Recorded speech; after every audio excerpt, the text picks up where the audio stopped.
Imagine you're deep into crafting the perfect note on your iPhone, and suddenly you realize you need to include a physical document. Don't stop your flow. Your iPhone's Notes app has a hidden superpower that lets you scan documents directly into your notes. Here's how you can seamlessly integrate physical documents into your digital notes. Get into the note you're currently working on. Look for the paperclip icon. That's your gateway to adding more to your note.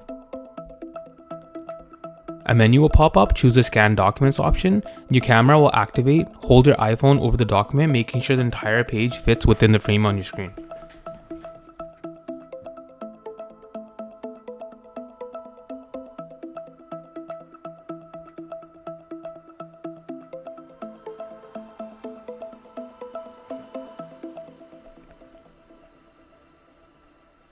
The Notes app is smart. It'll automatically detect and scan the document for you, no need to press a button.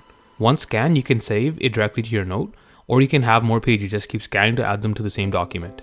The best part, your scanned document will automatically save as a crisp PDF right inside your note. It's that simple. Ever need to find a password but don't know where to look? Check out this video and learn how to find your password in the Passwords app on your iPhone.